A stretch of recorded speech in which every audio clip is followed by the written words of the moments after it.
Movie की शुरुआत global disaster के 3 साल बाद होती है, जब जमीन पर रीवर्स नाम के खतरनाक मॉन्स्टर आ गए थे। इन रीवर्स ने 95% इंसानों को खत्म कर दिया था। जो लोग बचे होते हैं वो 8000 फीट की ऊंचाई पर रहते थे, क्योंकि ये रीवर्स ज्यादा बुलंदी वाली जगहों पर नहीं जा सकते थे। इसी वजह से उन्होंने 8000 फीट की बुलंदी तक निशान लगाए हुए थे और बचे हुए सब लोग सेफ जोन के अंदर रहते थे। कहानी की शुरुआत में हम हंटर को देखते हैं, जो बोर होकर सेफ जोन से बाहर निकल आता है। असल में हंटर जिस एरिया में रहता था वहाँ उसके साथ खेलने के लिए कोई हम उम्र बच्चा नहीं होता, इसलिए वो चट्टान पर बैठकर दूसरे पहाड़ों पर मौजूद बच्चों को खेलता हुआ देखने लगता है। कुछ देर बाद उसे रीवर्स की हल्की सी आवाज सुनाई देती है। रीवर्स की आवाज सुनते ही हंटर बहुत ज्यादा घबरा जाता है और तेजी से अपने घर की तरफ भागने लगता है। मॉन्स्टर भी उसकी तरफ तेजी से बढ़ रहा होता है, मगर आखिरी लम्हे में हंटर सेफ जोन के अंदर दाखिल हो जाता है। इस लाइन से ऊपर रीवर नहीं आ सकते थे। इसके बाद हमें पहाड़ की चोटी पर हंटर का गांव दिखाया जाता है, जहाँ पर 200 से भी कम लोग रहते हैं। ये गांव 84-160 फीट की बुलंदी पर वाक़ होता है। हंटर अपने वालिद विल को बताता है कि वो आज सेफ जोन की लाइन के पार चला गया था, मगर वहाँ रीवर आ गए और वो मरते मरते बचा। विल उसे प्यार से समझाता है कि आइंदा ऐसी गलती कभी मत करना, और ये भी याद रखो कि तुम्हें रोजाना ऑक्सीजन की जरूरत होती है, इसीलिए दूर मत जाया करो। विल की बीवी को रीवर्स ने मार दिया था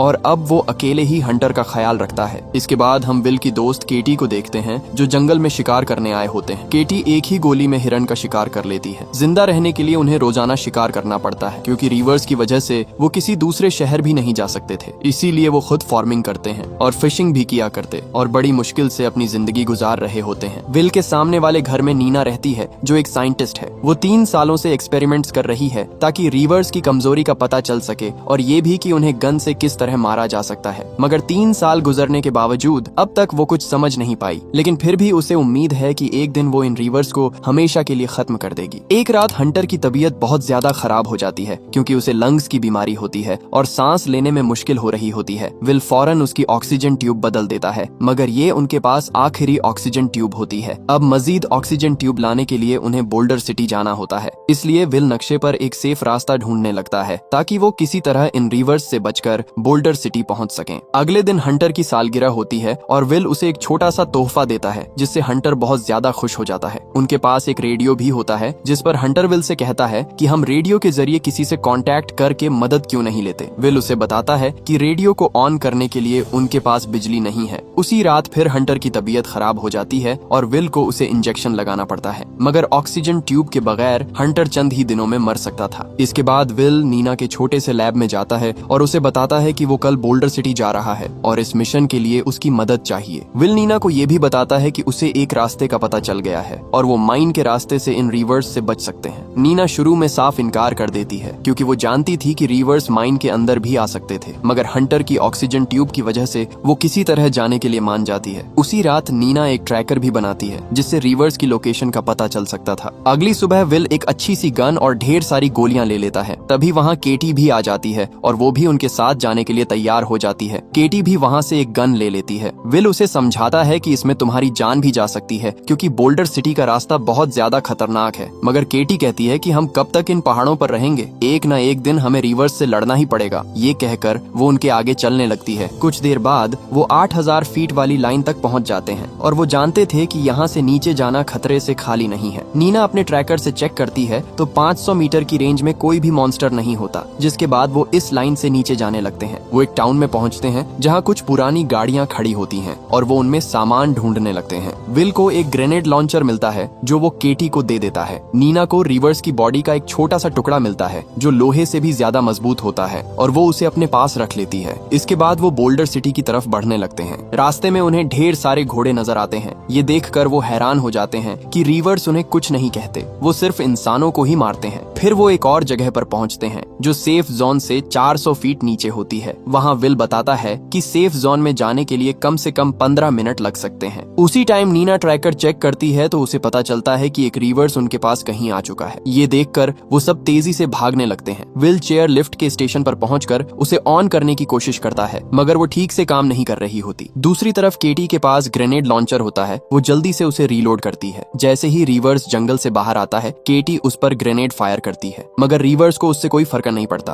और वो तेजी से उनकी तरफ बढ़ने लगता है। उसी लम्हे नीना किसी तरह लिफ्ट को ऑन कर लेती है। विल और नीना लिफ्ट पर बैठकर ऊपर की तरफ जाने लगते हैं। केटी चेयर लिफ्ट के एक खंबे पर चढ़ जाती है और जैसे ही वो दोनों करीब आते हैं वो जंप लगा देती है। विल उसे मजबूती से पकड़ लेता है। वो सिर्फ 50 फीट ही सेफ जोन से दूर होते हैं कि रिवर्स एक केबल को पकड़कर जोर जोर से हिलाने लगता है, जिससे वो तीनों चेयर लिफ्ट से नीचे गिर जाते हैं। वो जल्दी से उठकर फुल स्पीड से सेफ जोन की तरफ भागने लगते हैं। रिवर्स भी तेजी से उनके पीछे आ रहा होता है, मगर आखिरी लम्हे वो तीनों 8000 फीट वाली लाइन पार कर लेते हैं। रात के टाइम वो एक सुनसान रिजॉर्ट में पनाह लेते हैं। वहाँ नीना उन्हें बताती है कि रिवर्स ने सिर्फ 1 महीने के अंदर 95% इंसानों को खत्म कर दिया है। सबसे अजीब बात ये थी कि रिवर्स इंसानों को खाते नहीं थे, बस बेदर्दी से मार देते थे और नीना को इसका जवाब ढूंढना होता है ताकि वो इन रिवर्स को मारने का कोई तरीका ढूंढ सके। अगली सुबह वो माइन की तरफ जाते हैं क्योंकि इसके जरिए वो बोल्डर सिटी की तरफ जल्दी से जा सकते थे। विल उनको बताता है कि माइन के अंदर एक लिफ्ट है और वो उसके जरिए तेजी से निकल सकते हैं। जब वो माइन के अंदर जाते हैं तो ट्रैकर भी काम करना बंद कर देता है और उनको 200 फीट नीचे जाना होता है, यानी यहाँ पर रिवर्स भी आ सकते थे। जब वो लिफ्ट की तरफ जा रहे होते हैं तो केव का दरवाजा बंद होता है, इसलिए अब उनको बहुत ज्यादा नीचे जाना होता है और दूसरे रास्ते से निकलना होता है। जब वो नीचे जा रहे होते हैं तो केटी को हल्की सी आवाज सुनाई देती है, लेकिन अंधेरे में उन्हें कुछ भी दिखाई नहीं दे रहा होता, इसलिए वो अपनी लाइट्स पर हाथ रखते हैं तो उनको अंधेरे में रिवर की चमकती हुई आंखें नजर आती हैं और वो डर कर तेजी से भागने लगते हैं। वो रिवर्स पर ग्रेनेड भी फेंकते हैं, मगर इस बार भी कोई असर नहीं होता। वो भागकर एक छोटी सी माइन में घुस जाते हैं जहाँ पर रिवर्स नहीं आ सकता था। विल उस पर फायरिंग करता है, मगर रिवर का जिस्म इतना मजबूत होता है कि गोलियां भी बेअसर साबित होती हैं। अचानक रिवर्स अपना हाथ माइन के अंदर घुसा देता है। उसी लम्हे वो फ्लेयर गन जला देते हैं और तेज रोशनी में उन्हें एक और रास्ता नजर आ जाता है। वो इस रास्ते से आगे बढ़ते हैं, मगर केटी बहुत ज्यादा डर जाती है और वो जैसे ही एक और जगह जाने लगती है वहाँ पर रिवर्स उसके पीछे खड़ा होता है और वो केटी को मजबूती से पकड़ लेता है। विल उसे बचाने की पूरी कोशिश करता है, लेकिन रिवर्स उसे वहाँ से लेकर चला जाता है। ये देखकर विल और नीना बहुत ज्यादा डर जाते हैं। कुछ देर बाद नीना किसी तरह ऊपर जाने का रास्ता ढूंढ लेती है और दोनों जान बचाकर माइन के दूसरी तरफ निकलने में कामयाब हो जाते हैं। नीना केटी की वजह से रोने लगती है और वो कहती है कि वो रिवर्स से केटी का बदला जरूर लेगी। बाद में वो एक वीरान टाउन पहुंचते हैं। रात होने वाली होती है, इसलिए वो एक खाली घर में रुकने का फैसला करते हैं। वहाँ नीना विल को बताती है कि अगर वो अपने शहर की लैब तक पहुंच जाए तो शायद वो रिवर को मारने का कोई तरीका ढूंढ सके। असल में नीना को रिवर की कुछ कमजोरी का पता चल गया था, मगर विल को उसकी बात पर बिल्कुल भी यकीन नहीं आता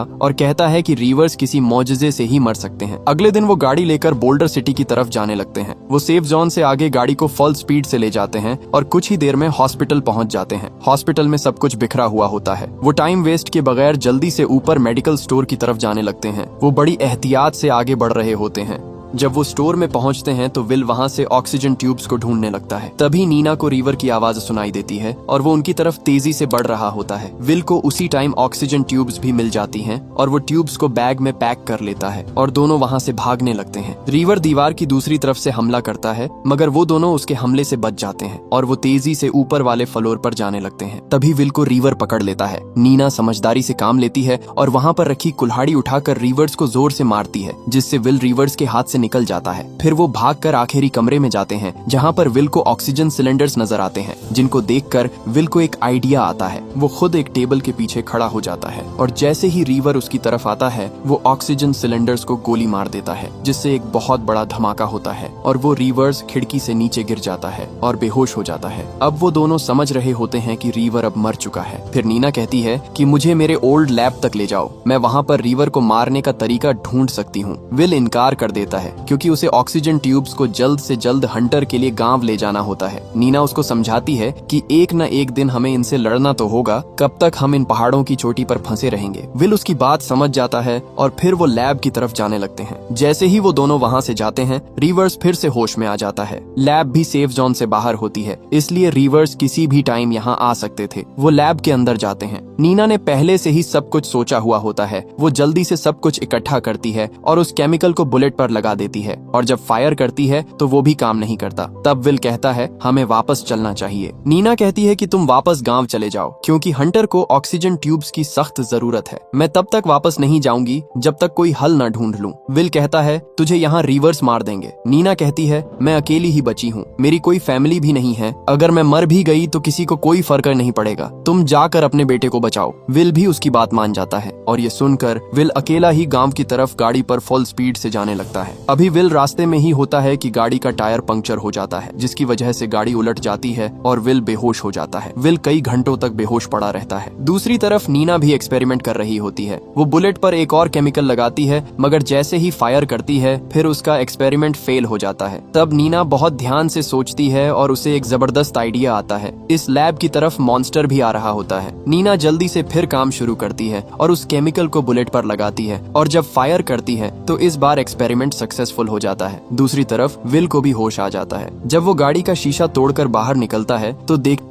है कि एक रिवर्स कुछ ही फासले पर खड़ा वो मॉन्स्टर तेजी से विल की तरफ आने लगता है। विल जल्दी से गाड़ी से बैग निकालता है और सेफ जोन की तरफ भागने लगता है। सेफ जोन तक पहुंचने के लिए उसे 2000 फीट ऊपर जाना होता है। रिवर तेजी से उसकी तरफ बढ़ रहा होता है। तभी एक और रिवर उसके सामने भी आ जाता है। विल उस पर फायर करता है मगर रिवर पर कोई असर नहीं होता। विल समझ जाता है कि अब वो नहीं बचने वाला। विल को रिवर्स ने चारों तरफ से घेर लिया होता है। तभी नीना वहाँ पर आ जाती है और जैसे ही उसे गोली मारती है वो रिवर्स उसी वक्त फट जाता है और एक जबरदस्त धमाका होता है। नीना दूसरे रिवर्स को भी मार देती है। जब वो मरे हुए रिवर्स को देखते हैं तो उनको पता चलता है कि वो रिवर्स मशीनें होती हैं जिनमें प्रोग्रामिंग की गई होती है और वो प्रोग्रामिंग की वजह से ही सिर्फ इंसानों को मारते थे और 8000 फीट से ऊपर नहीं जा सकते थे। फिर वो अपने गाँव में वापस आते हैं और इन रिवर्स के खिलाफ जंग का ऐलान करते हैं। वो एक फ्लैग भी लगा देते हैं ताकि दूसरे गाँव वाले लोग उसे देख सकें। उनके सामने वाले लोग उस फ्लैग को देख लेते हैं और वो समझ जाते हैं कि अब रिवर्स खत्म होने वाले हैं। वो सब मिलकर ढेर सारी एक खास तरह की बुलेट्स बनाते हैं और फिर इन रिवर्स को मारने निकल पड़ते हैं। वो जंगल में मौजूद सभी रिवर्स को मार देते हैं और इसी के साथ कहानी खत्म हो जाती है। अगर वीडियो अच्छी लगी हो तो वीडियो को लाइक और चैनल को सब्सक्राइब जरूर कीजिएगा।